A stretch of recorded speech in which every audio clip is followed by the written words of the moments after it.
গভীর বিকেল, আকাশে ধীরে ধীরে ডুবছে সূর্য। চারদিকে রমজানের শান্ত পরিবেশ। একটি ঘরের ভেতর মা, বাবা আর দাদা মিলে ইফতারের প্রস্তুতি নিচ্ছে।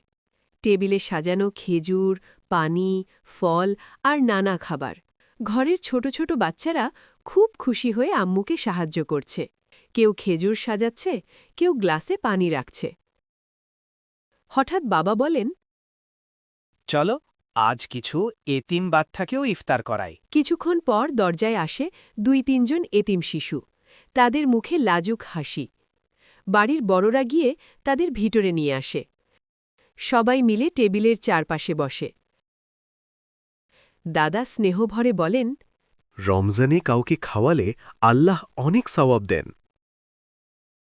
ঠিক তখনই মসজিদ থেকে ভেসে আসে মাগরিবের আজান। সবাই একসাথে হাত তুলে দোয়া করে।